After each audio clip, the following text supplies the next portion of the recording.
3 years after the divorce, at 3:17 a.m., David Chen's phone rang, and his carefully rebuilt life shattered in an instant. An unknown number flashed on the screen. Every instinct screamed not to answer, but he did.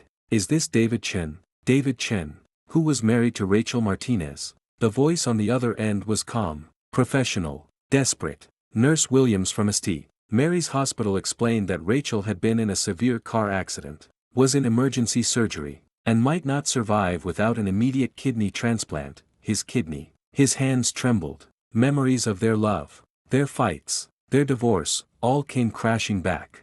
At 3:17 a.m., on March 15, 2024, David Chen's phone ignited the darkness of his Boston apartment, its vibration cutting through sleep like a warning he didn't want to hear, and for several seconds he watched the unknown Pennsylvania number pulse on the screen, already knowing that nothing good ever arrives at that hour, especially not from a place tied to a life he had buried 3 years earlier. Yet despite every instinct urging him to let it ring, his hand moved on its own, and the moment he answered, a calm but urgent female voice asked if he was David Chen, if he had once been married to Rachel Martinez, and before he could fully brace himself for the impact of that name, the woman identified herself as Nurse Williams from St. Mary's Hospital Trauma Center and informed him that Rachel had been in a severe car accident 2 hours earlier and was now in emergency surgery, fighting for her life. A sentence that caused the room to tilt as memories he had carefully sealed away began flooding back with violent clarity, and when David demanded to know why they were calling him after years of silence,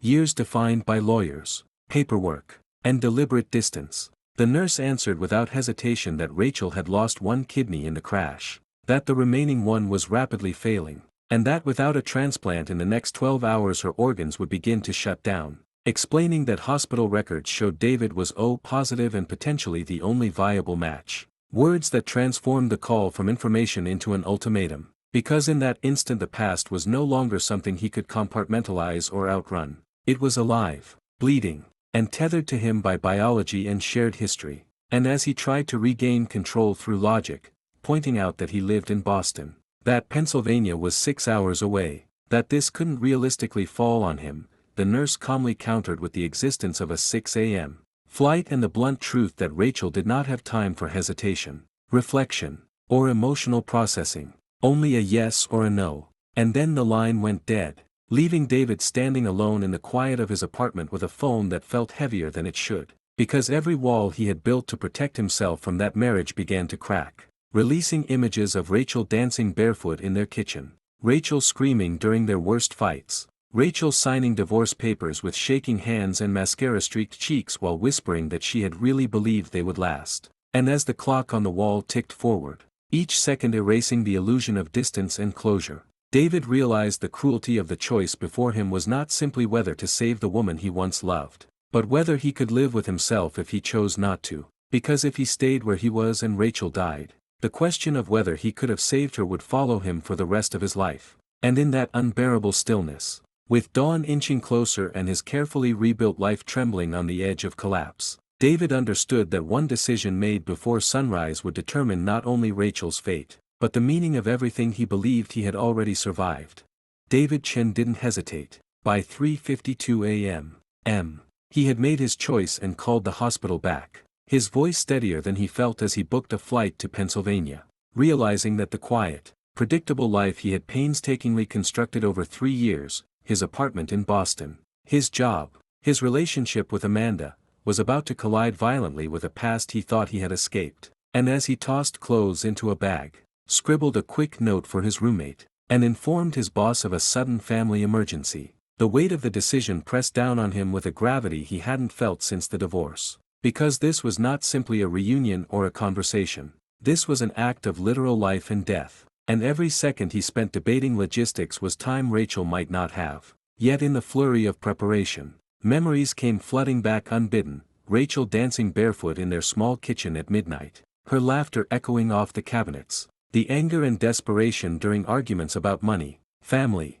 and the future, the crushing silence after their last fight, the bitter relief of signing divorce papers, the sorrow and relief mirrored in her eyes as they separated their lives with a mixture of resentment and understanding. And David felt the bittersweet sting of nostalgia collide with the raw urgency of the present, because he realized that love, even when it failed to sustain a marriage, had left traces in him that could not simply be erased or ignored when faced with someone's survival. He remembered Amanda waiting, patient, uncomplicated, unaware that her boyfriend's past had come back in a way that demanded more than emotional reckoning, it demanded sacrifice, courage, and speed. And as he rushed to Logan Airport, each passing mile on the cab's meter mirrored the racing clock in his mind, the anticipation of boarding the plane, the knowledge that what lay ahead was not guaranteed, that compatibility for organ donation could fail, that medical professionals would strip him down to his vulnerability, pierce him with needles, and analyze every possible biological match while Rachel,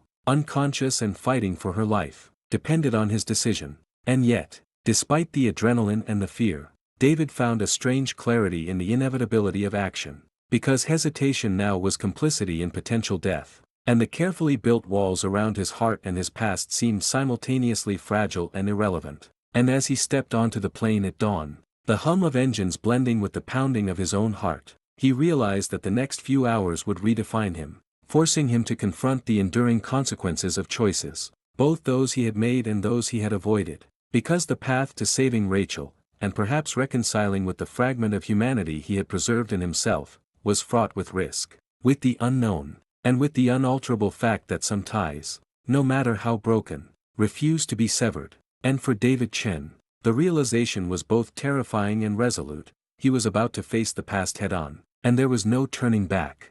David Chen arrived at St. Mary's Hospital with a whirlwind of emotions, fear, guilt, determination, coiling tightly in his chest as the antiseptic scent and the muted beeps of monitors hit him like a cold wave. And from the moment he stepped into the trauma center, the sterile environment amplified the gravity of the situation. Because Rachel, the woman he had once loved and divorced, the woman whose laughter, anger, and dreams had shaped a decade of his life, was lying in a hospital bed fighting for her life, her body battered from a car accident, one kidney gone and the other failing. And suddenly all the theoretical what-ifs of the past mattered in the starkest, most immediate sense. Her survival depended on him, his blood type, his tissue compatibility, his willingness to act. Now were more than moral questions, they were literal lifelines. And as Nurse Williams led him through the maze of corridors, explaining the urgency, the testing, the possible outcomes, David felt his mind spinning with memories, Rachel dancing barefoot in their kitchen at midnight, arguing fiercely about plans for the future, throwing plates in anger, signing divorce papers with tears streaming down her face, laughing after reconciliations, all those moments compressed into a single, agonizing truth: life was fragile, and love, messy, complicated, imperfect love, still mattered when someone's life was on the line. And in that private room, Dar Patel, calm but unyielding, laid out the risks: laparoscopic nephrectomy to remove one of David's kidneys, transplantation into Rachel, hours of surgery, weeks of recovery, lifelong single kidney precautions, potential complications, even death. Legally and morally, he had no obligation,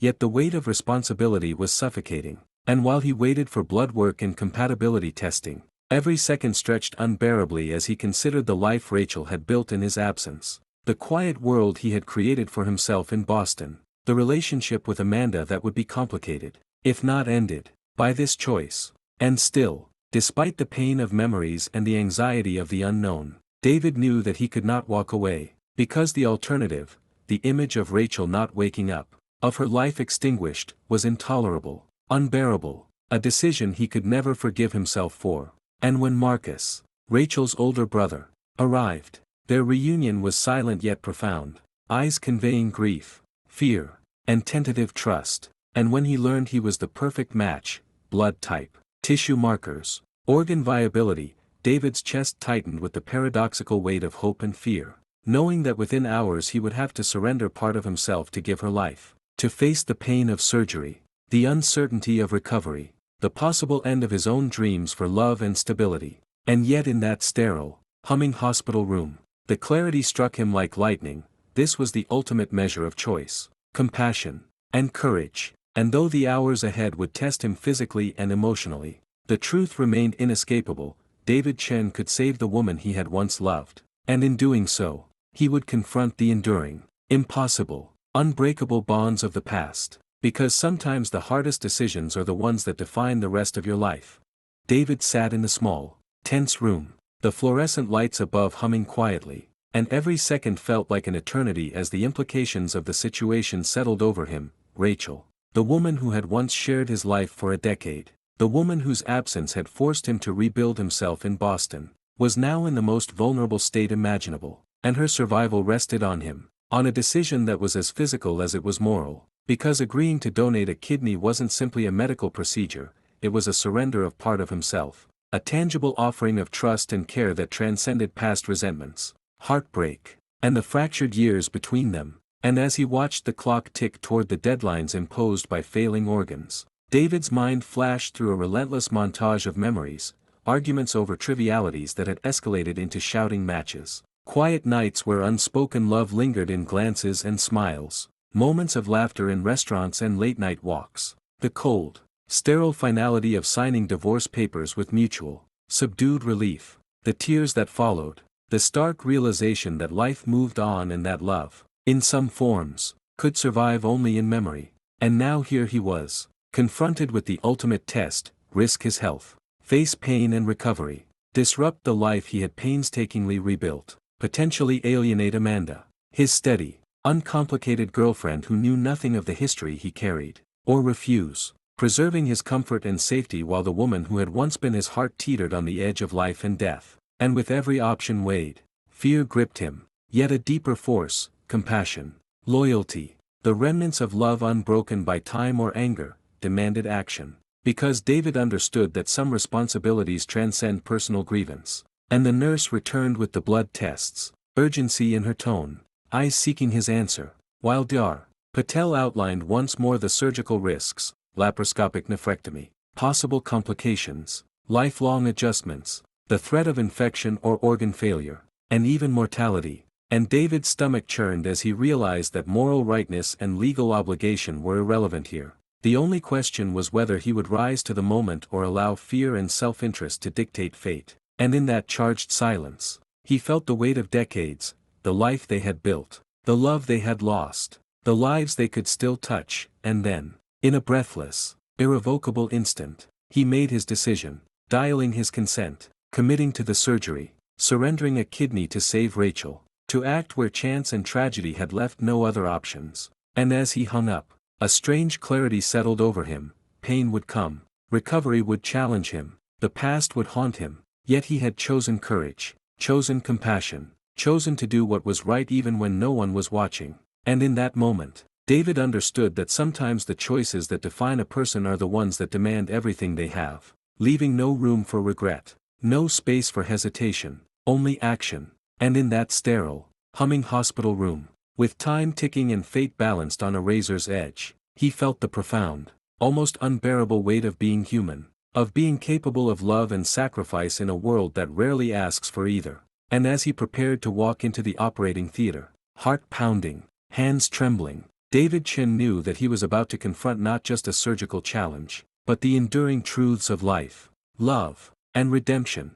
The moment David agreed to be tested, the gravity of the situation hit him like a physical blow. He had less than 12 hours to potentially save Rachel's life, and the weight of that responsibility settled over him with every passing second, each tick of the clock reverberating through his chest as if echoing the urgency of her failing organs. And as he followed the nurse down the antiseptic corridors of St. Mary's Hospital, the smells of disinfectant and sterile metal, the distant beeping of monitors, and the low hum of hospital machinery created a sensory tension that made each step feel heavier, every breath calculated. And his mind raced through logistics, flights, testing, surgery prep, while simultaneously wrestling with a storm of emotions: fear of the unknown, guilt for having moved on, concern for Amanda and his life in Boston, but above all, an almost overwhelming sense of moral duty, because Rachel was the woman who had shared 10 years of his life, the woman whose joy and heartbreak had once been inseparable from his own. And despite the fractures in their marriage and the careful walls he had built to protect himself from the past, here she was, fragile and unconscious, reliant on him, and he was faced with a choice that was immediate, irreversible, and profoundly human. The transplant coordinator, Dr. Patel, led him to a private room where another nurse drew blood, checked vitals, and explained every potential complication: bleeding, infection, anesthesia reactions, organ rejection, long-term monitoring, lifestyle changes, the undeniable truth that giving a kidney wasn't simply an act of kindness but a commitment to risk his own health for someone who may never even be in his life again. And David's thoughts involuntarily drifted back to memories of Rachel, the way she used to laugh at his bad jokes, the way she danced barefoot in the kitchen, the arguments that ended in both anger and tears, the quiet, intimate moments that had quietly defined a love that neither time nor bitterness could completely erase. And as the tests began, he realized that this was no longer about past grievances or unresolved feelings. It was about life itself, about the chance to intervene where fate had dealt a cruel hand. And the uncertainty gnawed at him. What if he didn't match? What if the surgery failed? What if Amanda never understood his decision? But even as these questions threatened to paralyze him, David felt a strange clarity settling in, a sense that courage often meant doing the right thing without guarantee of reward. And for the next 4 hours, he sat in that private room, hands clasped, heart racing, listening to the distant echoes of hospital life, willing each second to pass while simultaneously knowing that each moment was critical. And when the lab finally called, Dr. Patel returned with a look that made David's pulse spike. He was a perfect match, the last and only hope for Rachel's survival. And in that instant, the magnitude of his choice crystallized. The fear, the love, the duty, all converged, and he understood with profound certainty that he was about to give not just a kidney, but a part of himself, in a gesture that transcended past pain, bitterness, and regret. And as he followed the surgical team toward the operating theater, each step echoed the silent rhythm of resolve, sacrifice, and the undeniable power of human connection at its most desperate and extraordinary. David's mind spun as the results from the compatibility tests slowly materialized, every beep and click from the lab equipment amplifying the tension in the sterile hospital room. And the enormity of the situation pressed down on him like a weight he couldn't shake. He was the last option, the only person whose body could save Rachel's life, and the reality of being literally her lifeline hit him with a force that left him almost breathless. Memories of their past together flooding back with vivid clarity, the laughter, the arguments, the heartbreak, the fleeting moments of tenderness that had once defined their 10-year marriage, and now, after 3 years apart, after building a life in Boston, distancing himself from her, avoiding the remnants of their shared history, he was thrust back into the most intimate and vulnerable position imaginable, responsible for the survival of the woman he had once loved and, in some ways, never stopped caring about. Marcus Martinez, Rachel's older brother, appeared in the room, a physical reminder of both the family David had long since distanced himself from and the reality that time and distance had done nothing to diminish the stakes. And Marcus's tall frame, tense jaw, and bloodshot eyes communicated both gratitude and fear, silently pressing David to act, to decide whether he could commit to this monumental, risky act of sacrifice, because the choice wasn't just emotional, it was deeply physical, irreversible, and life-altering. As Dr. Patel's explanation of the surgical procedure, a laparoscopic nephrectomy, laid out the facts with clinical precision: remove a kidney, transplant it into Rachel, a 3 to 4 hour operation, 6 to 8 weeks of recovery, permanent life with a single kidney, potential complications like infection, bleeding, organ damage, or even death. And yet, despite the danger, despite the logical arguments that screamed he should let the hospital pursue other options, David's mind and heart aligned in a quiet, unwavering determination, a moral and emotional calculus that made the choice almost instinctive. Because he realized that letting Rachel die when he could prevent it was something he could never forgive himself for. And as he watched her on the monitor through the ICU window, pale, hooked to machines, fragile beyond words, he felt the weight of history, responsibility, and love converge. Each line of the hospital room etched into his memory: the sterile smell, the muted beeping, the distant conversations, the clinical hum, all of it blending with the personal, visceral knowledge that this was a moment he would carry forever. Every instinct screamed danger, every rational thought weighed risk and consequence. Yet beneath it all was a quiet clarity, the recognition that some choices transcend fear, convenience, and self-interest. And as the clock ticked inexorably toward the deadline where Rachel's organs might fail, David knew that his decision was final, absolute, and life-defining, a commitment to action in the face of uncertainty. a profound and selfless assertion of human compassion that would test not just his courage, but the very essence of his heart. And as he prepared for the surgery, changed into the hospital gown, and followed the nurses toward the operating theater, every step reverberated with a mixture of fear, resolve, and the extraordinary gravity of being the last hope, the final lifeline, the one person who could bridge the gap between life and death for Rachel. And in that moment, David Chen became both a man confronting his past and a hero in the purest, most urgent sense.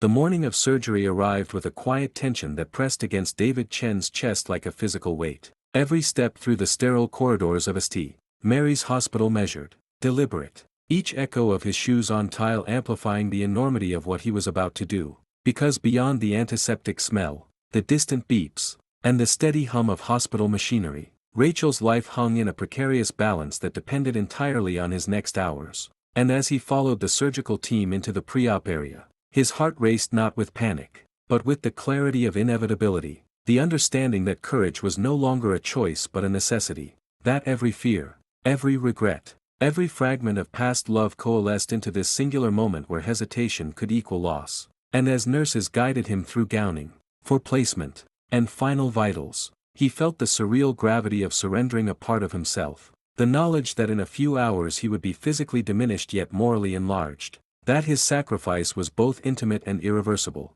and he could almost feel Rachel's presence in the room, unconscious, tethered to him by blood, history, and shared humanity, the memories of their 10 years together, her laughter, her stubbornness, the late-night arguments that ended in tears and apologies, the quiet moments of joy in their kitchen, flashing in his mind like a montage, sharpening the stakes, reminding him of the life at risk. And as Dr. Patel approached to explain the final steps of the laparoscopic nephrectomy, his calm but firm instructions cutting through the buzzing nerves in David's mind, he realized that precision, not panic, would guide the next hours, that every movement in the operating theater would need to be exact, controlled, and deliberate, because mistakes had real consequences, not just for Rachel but for himself, for the life he had rebuilt, for the relationships that would inevitably be altered by this choice. And yet even as fear and anticipation intertwined, a strange clarity settled over him, the same clarity that had driven him across state lines,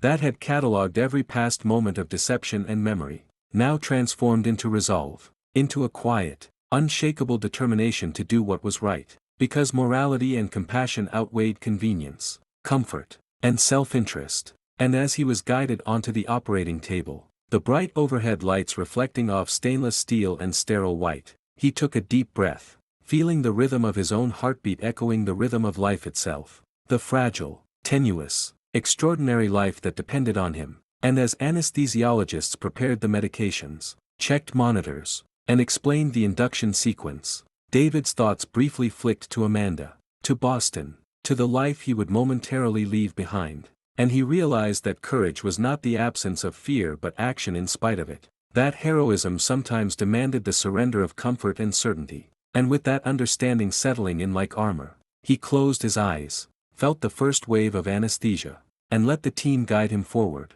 into the unknown hours of surgery, fully aware that when he emerged, a piece of himself would be gone, Rachel's survival secured, and the past, present, and future would converge in a single, irrevocable act of selflessness that would redefine everything he thought he had endured, everything he thought he had learned, and everything he was about to discover about the enduring power of choice, responsibility, and love.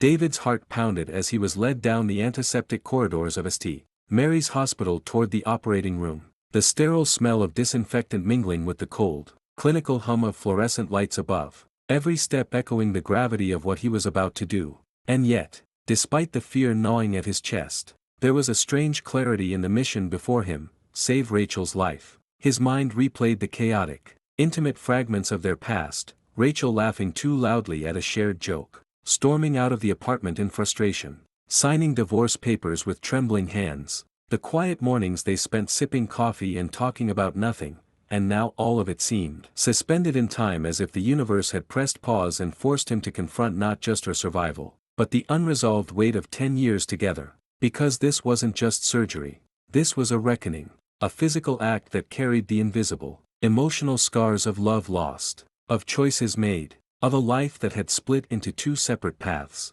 Nurses guided him into the pre-op room, brisk and efficient, checking vitals, attaching monitors, drawing blood, and explaining once more the surgical risks: bleeding, infection, clots, anesthesia complications, permanent single kidney life. And David listened, every word landing with gravity, but none of it diminished his resolve. He had made his choice. As the hospital gown fell around him, the cold fabric pressing against skin, he thought of Amanda, waiting in Boston, unaware of the monumental decision he had just made, and a pang of guilt briefly hit him, quickly replaced by the realization that some obligations transcend current relationships, transcend convenience, and even the carefully constructed walls of his new life. Because Rachel's life was at stake, and there was no moral, emotional, or personal justification for walking away. Dar Patel appeared, calm, authoritative, yet compassionate, walking him through the final steps: anesthesia, surgical prep, the meticulous choreography of the nephrectomy, and the immediate transplant into Rachel. David's hands trembled slightly as he lay back on the gurney, the cold metal pressing into his spine, the hum of machinery and distant voices fading into a singular focus, a deep, unwavering resolve to do what needed to be done. As the anesthesiologist leaned over,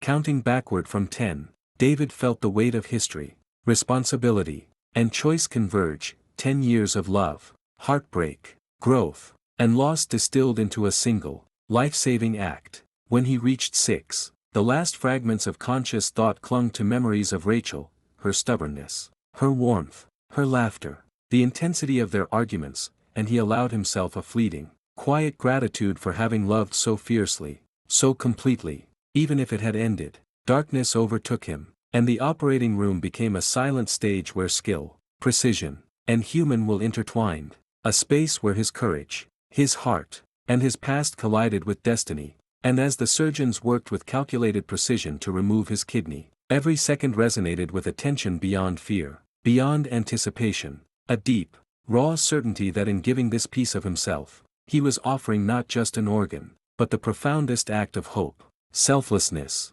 and connection that would define both their futures, forever. After the blood was drawn and the medical tests completed, David sat in the quiet pre-op waiting area, the antiseptic smell of the hospital lingering like a constant reminder of the stakes at hand. And for the first time, he had a moment to let the enormity of what he had agreed to sink in. He was about to give a kidney to his ex-wife, the woman he had divorced 3 years ago, someone who had once occupied every corner of his life, and now lay unconscious, her survival tethered to his decision. The minutes stretched like hours as monitors beeped faintly in the distance and nurses walked briskly past, clipboards in hand, eyes focused but always just slightly aware of him, a man caught between the life he had rebuilt in Boston and the woman who had once been his world. Memories assaulted him, the laughter, the fights, the late-night talks, the quiet mornings filled with coffee and newspaper, the day they'd decided to part ways amicably yet painfully, the full spectrum of a love that had burned brightly but burned out. And now here he was, ready to risk his own health for someone who was no longer his,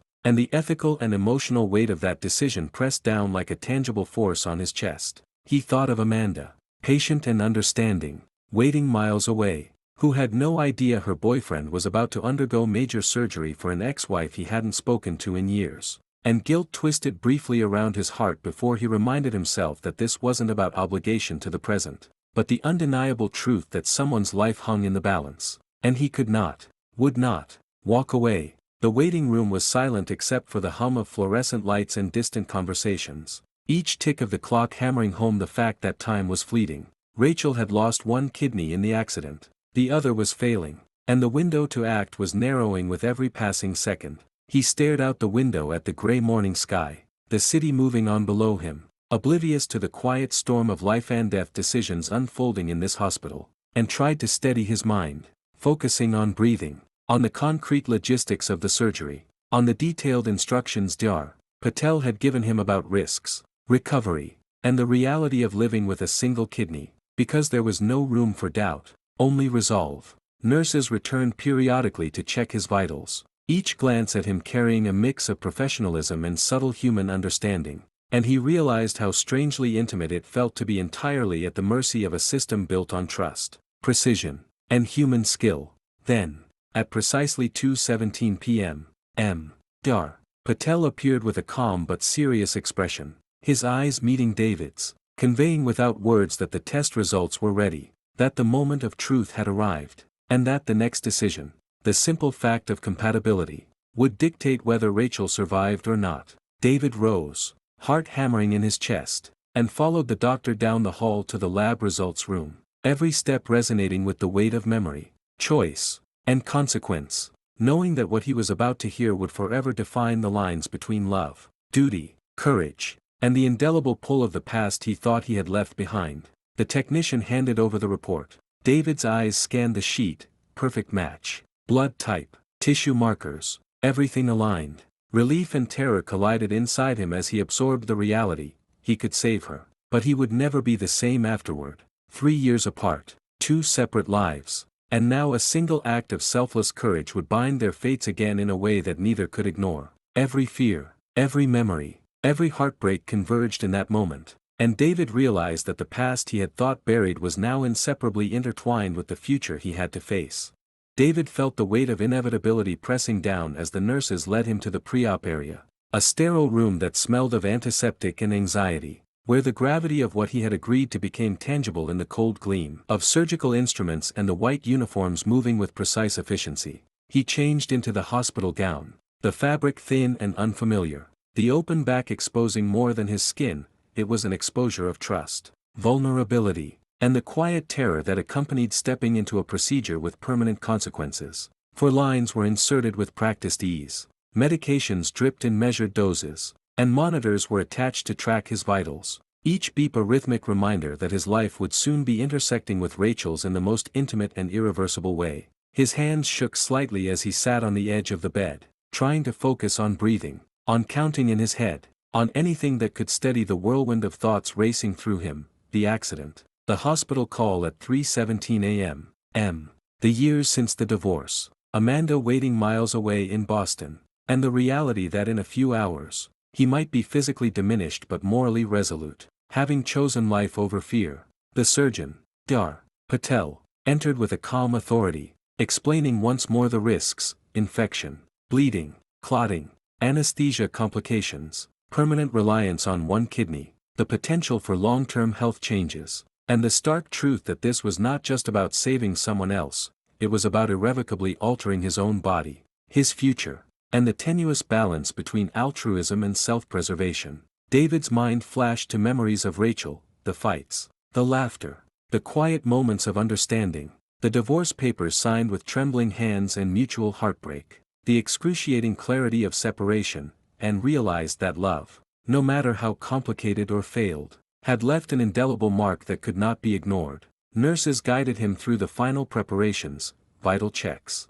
consent forms, and endless questions about personal and family medical history, each inquiry underscoring the seriousness of the choice he had made, each beep of the monitor echoing like a countdown toward the unknown. Outside the room, the hum of the hospital continued, oblivious to the internal turmoil of one man deciding to risk his life to save another's. And David thought fleetingly about Amanda, about the life he had built since the divorce, the safety of normalcy, and the impossibility of explaining this choice to anyone who hadn't stood where he now stood. Marcus Martinez, Rachel's brother, appeared briefly to offer a quiet nod of gratitude, a subtle acknowledgement that the responsibility he bore was monumental, that the lives intertwined through past love, present danger, and medical necessity rested, in part, on his courage. As he lay back on the gurney, the anesthesiologist leaning over to begin sedation, David took a final breath, closing his eyes, preparing his body and mind for surgery,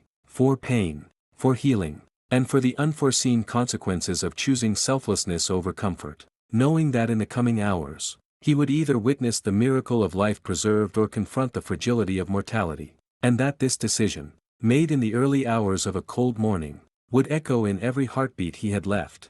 Hours passed in a blur of monitors, beeping machines, and the sterile smell of antiseptic, until finally, David awoke in a quiet hospital room, the sharp pain of surgery radiating from his side, reminding him that the sacrifice was real, physical, and permanent. The fog of anesthesia left him groggy, but the first question on his mind was unmistakable: Rachel. Nurses entered and checked his vitals, spoke in hushed tones about his recovery, and then, almost casually, mentioned that she was stable, her body accepting the kidney without complications, her vitals steady, her life no longer teetering on the brink. Relief and disbelief collided inside him. 3 years of distance, therapy, and attempts at emotional closure evaporated under the weight of this living miracle. A chance to rewrite the narrative of heartbreak into one of hope. Marcus Martinez, Rachel's brother, came to visit, his face a mixture of exhaustion, gratitude, and lingering tension, reminding David that the stakes were far higher than personal history. He had just saved a life, and every thought of past grievances was dwarfed by the enormity of that act. David's eyes, bloodshot and tired, scanned the ICU where Rachel lay unconscious, hooked to machines and monitors, fragile yet resilient, a visual testament to the intertwining of past love and present consequence. Memories surged, the fights, the laughter, the divorce papers signed with trembling hands, the quiet sadness of parting, the fleeting sense of relief, the life he had built in Boston, Amanda waiting miles away, all converged as he realized that he had chosen selflessness over safety, life over fear, love over logic, and the ripple effects of that decision would redefine everything he thought he knew about himself. Time slowed as nurses explained post-op procedures, the expected recovery, and the critical monitoring required over the next 48 hours, emphasizing that while Rachel's immediate survival was secured, her long-term health, her mobility, and her emotional well-being were now tethered, irrevocably, to a man who had once been her husband, who had walked away years ago, and who had now returned in a way that transcended explanation, ethics, or expectation. David's hands, still bandaged and weak, brushed over the 4 lines, the monitors, the sterile sheets, each tactile sensation reminding him of the gravity of the situation, while Marcus quietly described the accident, the life-or-death moments in the ambulance, the surgeries performed in the emergency room, and the extraordinary odds that had led them to this point, underscoring that the kidney transplant was not merely a medical procedure, but a bridge across time, mistakes, and human frailty. Hours stretched into contemplation, the emotional weight of near tragedy, near loss, and the raw vulnerability of witnessing someone you once loved cling to life, settling into a tense calm that only heightened the appreciation for fragile survival. In that quiet, monitored room, with the faint hum of hospital machinery and the dim glow of digital displays, David realized that this moment was both an ending and a beginning, an ending to the long shadow of past mistakes and a beginning of a chance, improbable and miraculous, to face the future knowing he had acted decisively, morally, and with unwavering courage, and that the road ahead, whether it led to reconciliation, closure, or simply the knowledge that he had saved a life, was irrevocably shaped by the choice he had made in the small hours of the morning, a choice that would echo in every heartbeat for years to come. By the 3rd day after surgery, David's body was healing, the sharp pain dulling to a persistent ache, but his mind remained restless, looping over every detail of the transplant, every moment leading up to the decision, every fear he had ignored, and every memory of Rachel he had once buried under the rubble of divorce and distance. The hospital corridor buzzed with activity, nurses moving between rooms, visitors arriving and leaving, the occasional intercom paging staff, and yet, inside the room, time felt suspended.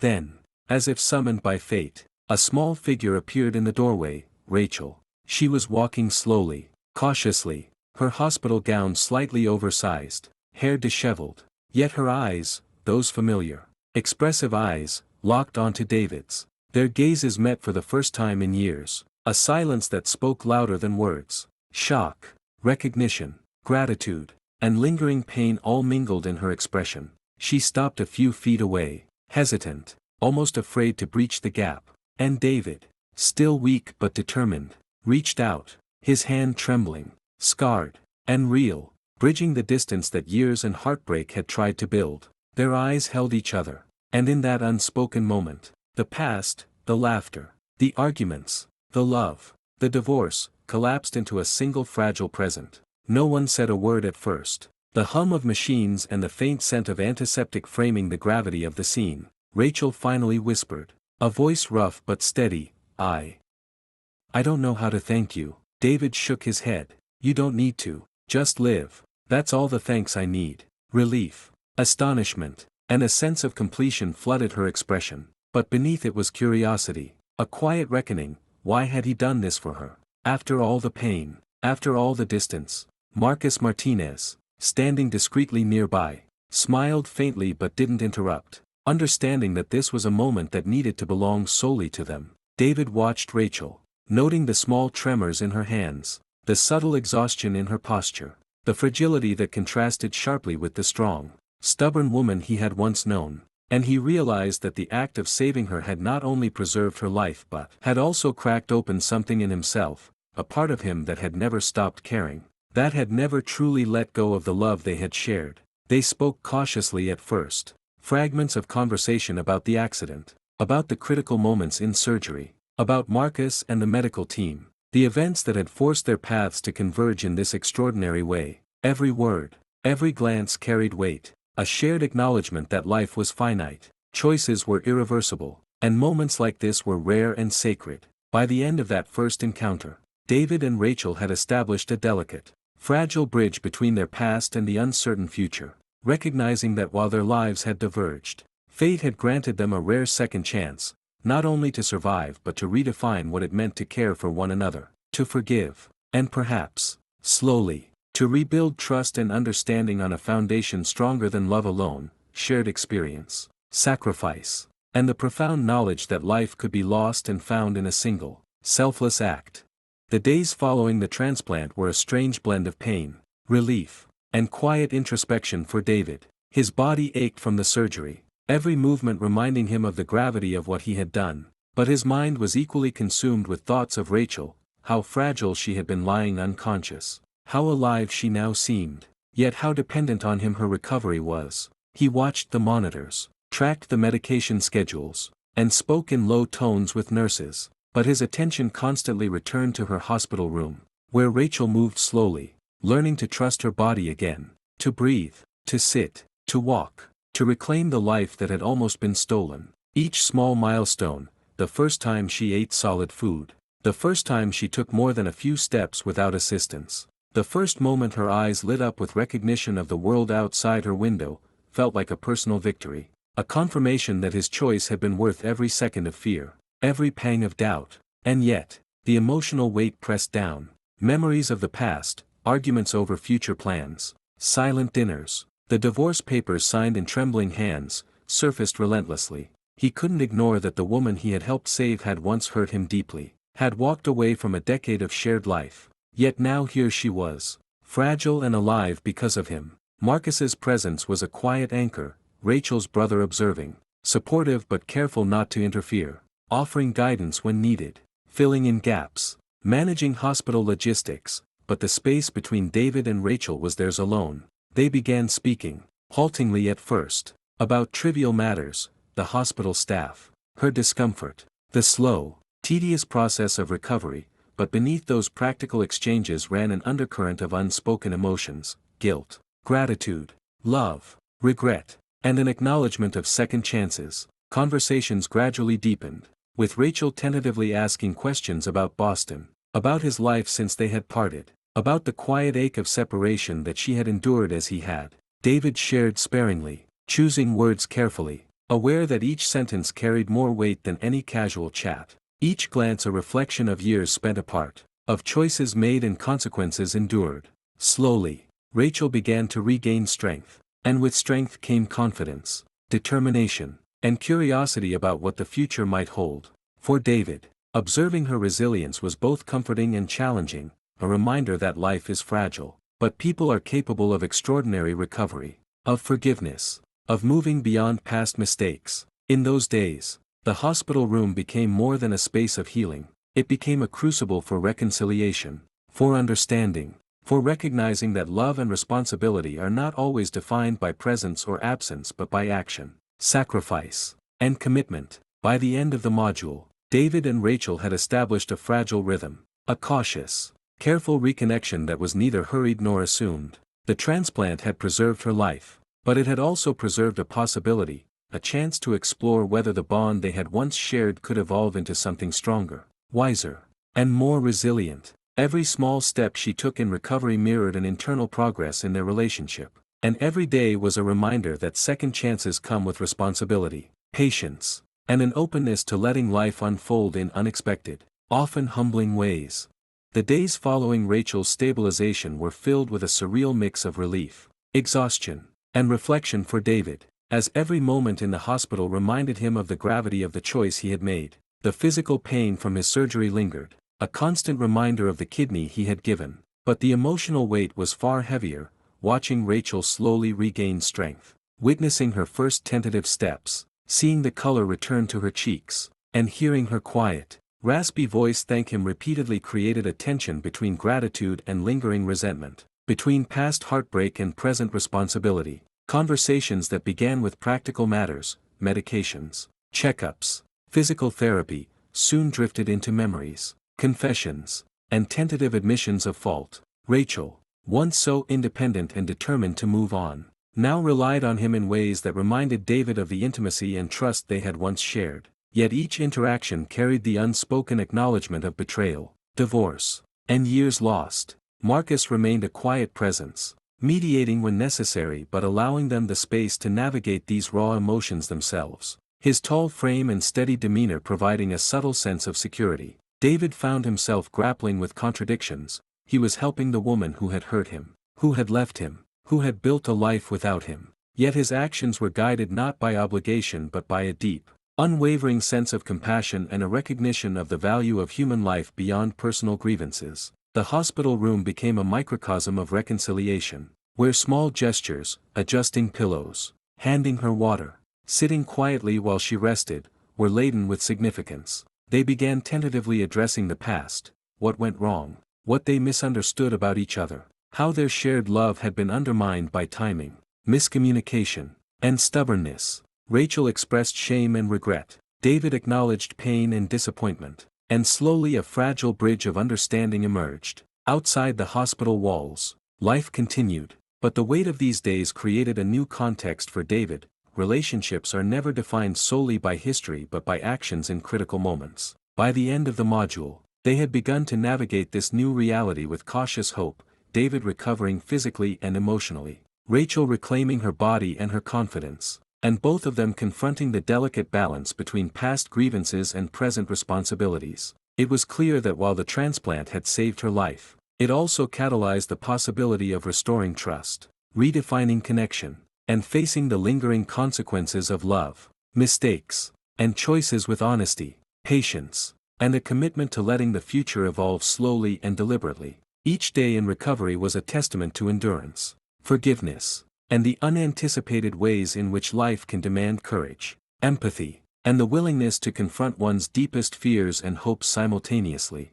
After the initial wave of relief from Rachel's successful transplant, David and Rachel began navigating the delicate, uncharted territory of post-crisis emotions, where gratitude, guilt, and unresolved feelings coexisted in every glance and conversation. David's recovery from surgery, though physically challenging, gave him time to reflect on the profound implications of what had just occurred. He had willingly risked his own health to save the life of a woman he had once loved and legally severed from his life, and that act had reopened emotional doors he had long believed were closed. Rachel, still weak but regaining strength, oscillated between vulnerability and a stubborn desire to reclaim autonomy, sometimes pushing boundaries unintentionally, forcing David to balance compassion with self-preservation. They spent long hours in quiet reflection, sitting side by side in the hospital room, observing monitors and talking softly about trivial things at first, favorite meals, books, small memories that weren't tied to blame, before eventually confronting the more difficult topics, the divorce, the choices they had made, and the consequences of their past mistakes. Marcus remained a steady intermediary, providing support but never imposing opinions, letting the two navigate the emotional terrain themselves, though his protective presence reassured David that accountability and boundaries were maintained. As days passed, their conversations evolved from cautious small talk into deeper, more honest exchanges about what they had learned from separation, about the fragility of life, and about the ways in which love and responsibility intersect in unexpected ways. David found himself reassessing long-held beliefs about closure, realizing that saving a life could also reopen hearts, and that compassion could coexist with pain. Rachel, in turn, confronted her own failings and vulnerabilities, admitting fears, regrets, and the recognition that some of her past decisions had hurt both of them, even if they had seemed necessary at the time. Gradually, they began tentative exercises in trust, sharing schedules, discussing future possibilities, and learning to communicate without defensiveness. Each small interaction, helping her walk to the cafeteria, sitting quietly during therapy sessions, coordinating medications, became a symbolic step toward rebuilding connection and mutual respect. By the end of the module, the hospital room had transformed from a place of crisis into a space of fragile hope. They were not yet reconciled, not yet in love again, but they had begun to lay the foundation for healing, based on honesty, empathy, and the shared experience of a life-and-death ordeal that neither could ignore. The stage was set for the next chapter, where choices about boundaries, forgiveness, and potential rekindling would demand patience, courage, and emotional clarity, and where every decision carried the weight of their intertwined past, present, and the uncertain but promising future. Weeks after leaving the hospital, David returned to Boston carrying more than the physical reminder of his surgery, a scar and one functioning kidney. He carried the weight of choices, emotions, and the unexpected consequences of an act that had saved Rachel's life but reopened unresolved chapters of the past. The first days back were surreal. Amanda had stopped calling, co-workers were curious yet respectful, and friends sensed a shift in him he couldn't fully articulate. David found himself replaying moments in the ICU, the steady presence of Marcus, Rachel's fragile yet determined gaze, and the strange irony of being both ex-husband and lifesaver. Realizing that heroism and emotional entanglement often coexist in morally gray spaces, he spent long nights reflecting on the irony of life, how, after years of building walls to move on, one urgent call could dismantle them and force confrontation with feelings he thought he had buried. Rachel was recovering slowly, messages from her mother filled with gratitude and relief. Yet David noticed the subtle emotional weight. The gratitude was heavy, complicated by the history of divorce, unresolved love, and mutual mistakes. Calls between them were cautious at first, constrained by hospital protocols, doctors' instructions, and the need for both to process trauma without rushing intimacy or dependency. They spoke carefully about the accident, the transplant, and the near-death experience. But inevitably, the conversation meandered into their shared past, failures, misunderstandings, and the moments they had misunderstood each other's intentions. David recognized a shift in himself. The act of giving part of himself to save Rachel had unlocked empathy he hadn't known he still carried, a willingness to forgive without expectation, and an acknowledgement that love could persist even when circumstances had forced separation. Rachel, for her part, expressed vulnerability without reproach, acknowledging guilt, fear, and relief, and exploring the paradoxical feelings of being saved by someone she had divorced, someone who was no longer obligated by legal or social ties. Together, they navigated boundaries carefully. David declined to resume intimacy or make impulsive promises, instead focusing on consistent support, while Rachel balanced gratitude with personal agency, refusing to let the debt of survival define her choices. Marcus remained a stabilizing presence, occasionally mediating, but mostly observing, letting the two rebuild a connection that was neither romantic immediacy nor cold distance, but an authentic, deliberate reconnection. By the end of the module, both understood that the events of the transplant had irrevocably altered the landscape of their lives. They could not return to the old patterns, yet they were not enemies, and in this careful reconciliation, they glimpsed a future where mutual respect, slow rebuilding of trust, and conscious decisions about boundaries and emotional honesty could transform survival into a renewed, measured possibility for second chances. Months after the life-altering kidney transplant, David and Rachel had begun writing a new chapter together, one defined not by the mistakes of the past but by deliberate choices, patience, and careful rebuilding. They weren't rushing into love, they were exploring it slowly, aware of how fragile trust can be and how quickly old habits could undo progress. Therapy sessions became a routine, a space where both could articulate fears, frustrations, and desires without judgment, learning how to fight without damaging each other, how to communicate instead of assuming, and how to navigate the fine line between intimacy and independence. David had returned fully to Boston life, with his job, friends, and routines, yet now his heart carried an awareness that life's unexpected emergencies could disrupt even the best-laid plans, and that showing courage sometimes meant acting selflessly for someone who had once hurt you. Rachel, recovering physically and emotionally, found herself appreciating the gravity of David's decision, not as an obligation to return his love immediately, but as a mirror reflecting the depth of human generosity, empathy, and the enduring power of shared history. They spent quiet evenings talking, laughing, and recalling memories with a gentleness that had been absent in their marriage. No arguments, no defensiveness, just acknowledgement of shared experiences and the complex web of emotions they had navigated. The scars on David's body were permanent reminders of sacrifice, and the invisible scars on their hearts served as lessons in patience, forgiveness, and resilience. Slowly, they ventured into dating again, not casually, but intentionally, rediscovering the small joys that had once drawn them together, cooking together, debating books, reminiscing about past adventures, and occasionally laughing at the absurdity of their own mistakes. Friends and family watched cautiously, unsure whether the rekindled bond would survive long-term.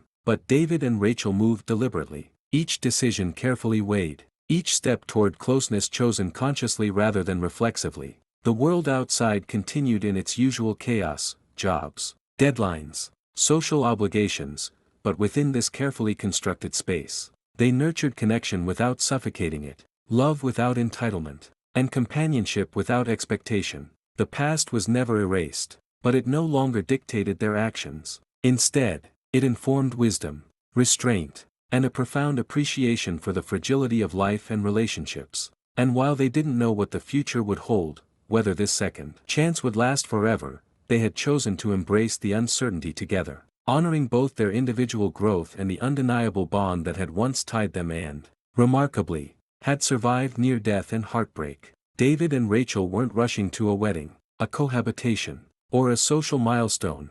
They were simply living, fully aware of the consequences of every choice, every word, every gesture. In the quiet of their renewed connection, they discovered that love could be patient, resilient, and deeply rooted, not because it was easy, but because it had survived devastation, betrayal, separation, and the extraordinary act of giving part of oneself to save another. And so, as life unfolded with tentative hope, laughter, and renewed trust, both David and Rachel understood one undeniable truth: sometimes the hardest decisions, the acts of courage and selflessness, are the ones that allow second chances to truly flourish. And that even in a world full of endings, new beginnings are possible when hearts are willing to embrace them.